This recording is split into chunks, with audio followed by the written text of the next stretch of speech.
Do you want to incorporate more social history into your genealogy research, but are you struggling to find those resources?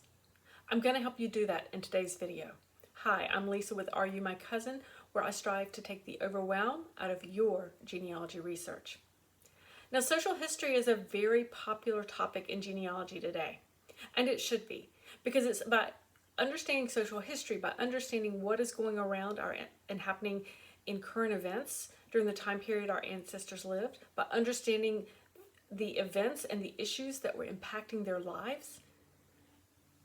It benefits our research. It helps us break down brick walls. It helps tell our ancestors' stories. But are you having trouble finding those resources? Are you having trouble finding what types of issues and might have been impacting your ancestors? Well, let's take a look at 10. I have 10 places for you to find social history resources. Now, the first one is Google Books. And guys, you know I love Google Books. I write about it and talk about it kind of all the time, right? But Google Books, many free books there. You can find county histories, all types of things that would be beneficial to your genealogy research. Read what was happening around and in the community where your ancestor lived. Number 2, check out the Internet Archive. Now guys, all the links to these will be in the description below here, so you don't have to try to write anything down, but I will have all the links to these sites that I mentioned in the comments below. Check out the Internet Archive. You'll find lots there. You'll find books there as well as photographs. I have found entire photo albums there, family photo albums. You will find, you can even find some videos there as well. So check out the Internet Archive. Oh, and don't forget, they have city directories over there as well. You want to check them out. Number 3 is a new to me site called Historynet. Now, this is a site that has some really fantastic articles that are focused on specific time periods and specific locations in history. And so when you are researching around your ancestors' time period, go check out Historynet and see what articles they might have there that could enlighten you on some of the issues that were happening during that time period. Now, number 4 is to check out your state archives digital collections.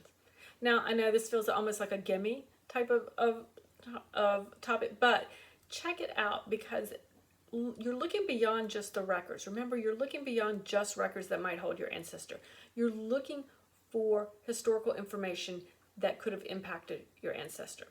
So sites like Florida's Archives, Florida Memory, I just did a quick little run through over on their site. It's a really nice site, but everything from early doctors and how they became doctors was, I thought, very interesting. So if you had ancestors who were physicians, that would be a really helpful article to learn a bit more about what their life might have been like, to women and the women as they started to hold public office 100 years ago. So learning about the struggles of women for that particular time period and getting into public service then. So I think these are fabulous websites that we might be overlooking just a bit because we know they're there, but we're just kind of skimming the surface there. I think if you really sit down and just take an afternoon, take an hour, just explore. No real set agenda, but just explore the digital archives that are available, those materials that they have for the state that you're researching, and you may find some very fascinating information that can help with your research. Number 5, university collections online. So similar to what the state archives are doing with the digital collections, check out the universities that might have online collections. There are some fabulous collections out there, and they are digitizing just like the archives are. So for instance, you might find family papers. Now this isn't uncommon to find in some of these university collections. They will often be focused on either a family, they might be focused on, their collections might be focused on a specific area, a specific type of way of life, a specific culture, whatever.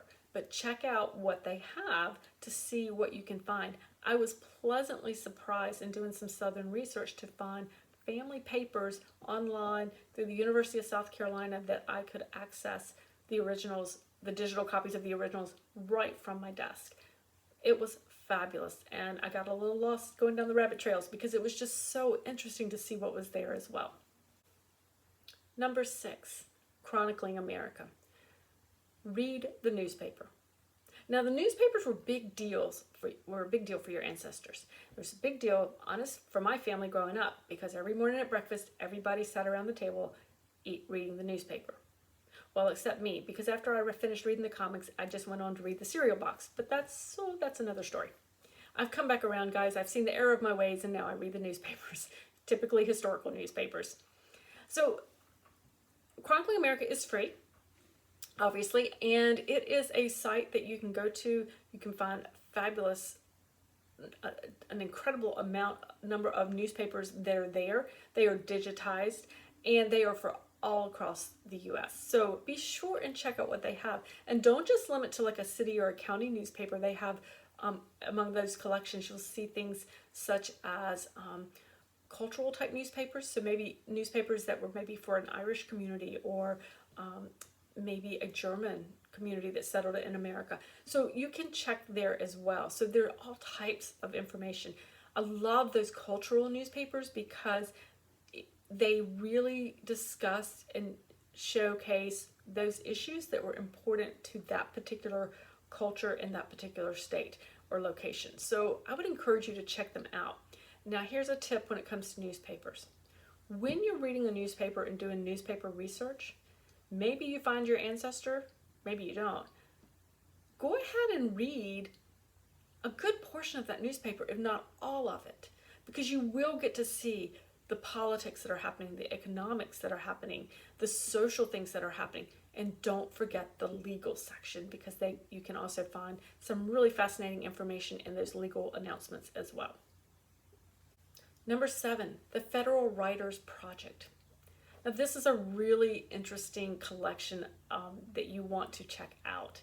This showcases oral histories that have been documented and written down of people who lived around the turn of the century. Now, these stories that people tell span the years from anywhere from 1889 all the way up to 1940. So they're telling stories about what it was like to work in a factory. They're telling stories about what it was like to have a farm during a drought. They're telling about stories about what it was like to be living in Chicago at the time of the Great Fire. They are telling stories what it was like to be an enslaved person and sharing their experiences as enslaved individuals. So it is very important to your research. No, they may not be your specific ancestor, but through those stories, you can learn about similarities to your ancestors who may have had similar jobs or similar experiences.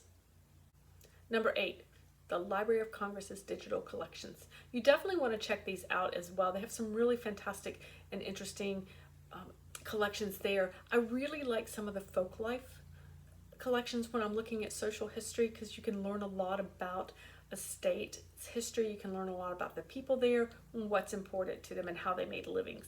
So I would encourage you to check out that particular set of digital collections over at the Library of Congress.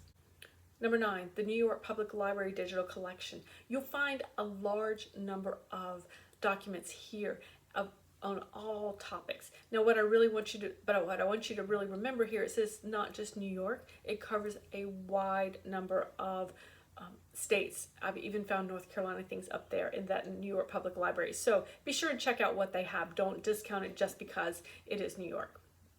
If you live outside New York, you absolutely still want to check that collection out. Number 10 is the Bethlehem Digital History Project. And I wanted to use this as really kind of an example of the types that you might find. Now, this is a type of a website that is about the history and the people of Bethlehem, Pennsylvania, the Moravians who settled there. It is very specific to that particular community. But what I wanted to share with you is they have that. So there might be other towns that you research that might have their own digital history projects as well. Check them out. A quick Google search for that town or that county that you research may reveal a strong digital collection. And even if it doesn't, you haven't lost anything but just a couple moments of time in your search. But when you find one, it's important to look at. So if you have Moravian ancestors, absolutely you want to check out that Bethlehem Digital History Project. But again, use that as, and think of how you can apply that to the bigger research arena that might help your research out.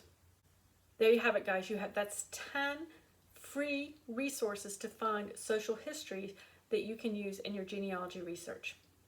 Now, before you head off to start researching, hit that subscribe button, and I will see you next time. Have a great day. Bye.